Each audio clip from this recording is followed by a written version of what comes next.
Our next top 10 recipient, nominated by the Georgia chapter, is Teresa Smith. She's with Georgia Alternative. She's she's the Georgia Alternative Delivery Practice Leader with Volkert in Atlanta, Georgia. Teresa. Thank you, Stan. First, let me say that it is indeed an honor and a privilege to be recognized by APWA as a top 10 public works leader, and I am humbled to be included as a member of this elite group of men and women.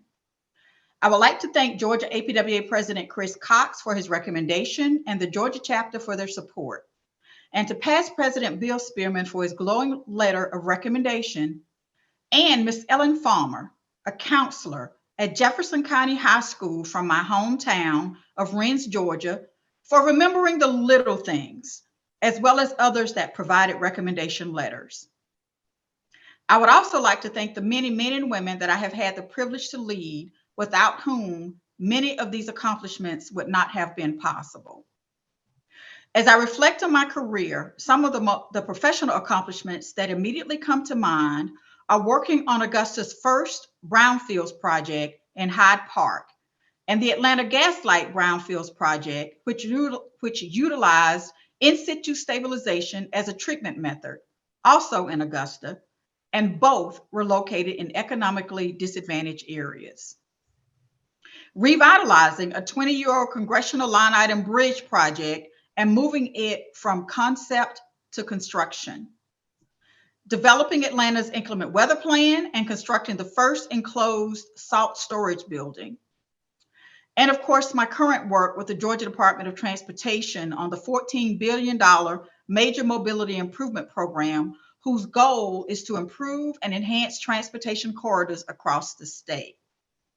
However, what I'm most proud of is a dedication to continual improvement and employee development. The thing that I have generally stressed throughout my career, first and foremost, is safety. Safety first, safety always. This is reflective of implementing the first safety programs in both Augusta and Richmond County's public works departments.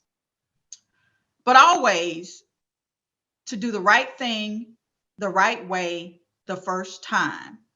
Thus, it is important that we continually improve not only ourselves, but our workforce, processes, equipment, and all of the things that contribute to how we provide service. At one point, I was approached by an administrator to defend why certain public works services should not be privatized. I insisted that the services in question could not be provided any better or more efficiently than by our staff. We were able to maintain our level of service by developing training programs for all employees, developing employee incentive and award recognition programs, implementing and utilizing hiring panels, which happened to result in the hiring of the first female equipment operator for the city of Augusta and the first female deputy public works director for Richland County. You see, I started my career over 30 years ago when there were very few women in the industry. As the first female and African-American public works director for Augusta and Richland County, and the first female public works director in the state of Georgia, providing equal opportunity by way of hiring practice, training for upward mobility, and transparency, for me, have been a priority. When I was promoted to Director of Public Works in Augusta in September of 2000, I was voluntold that I would be taking the place of the previous representative on the Georgia APWA board, and I became a member of APWA. This turned out to be one of the most paramount moves of my public career. Involvement in public works allowed us to expand training for field staff by utilizing lunch and learns. Attendance at public works conferences provided networking and insight and other options for solutions. Our Public Works Week activities included an award banquet with the Employee of the Year being provided paid attendance to the national conference.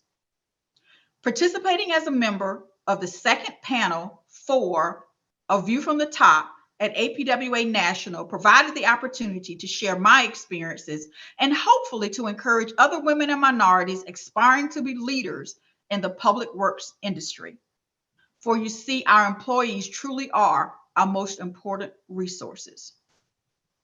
participating as a member of the Emergency Management Committee and Women in Public Works Subcommittee to the Diversity Committee, and developing the Georgia chapter strategic plan that has been utilized by other chapters across the country as a guide for their strategic plan, provided an opportunity to give back to the public works community.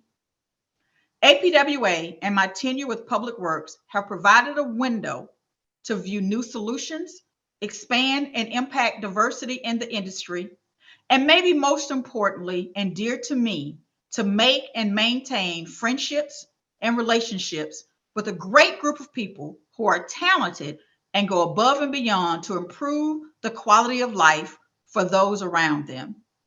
Again, thank you to APWA for this prestigious award, and a special thank you to my children who endured stops on the way from home, from school, from the movies or the grocery store to look at drainage problems, potholes, and other concerns lodged by citizens.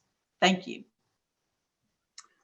And thank you, Teresa, for your impact that you've had in all the communities you've worked at, and now as you serve in a role that you truly help advance public works throughout the state of Georgia. Also want to applaud you for being a role model for others. This award is definitely deserved. You do a great job, and I just want to congratulate you again. Thank you.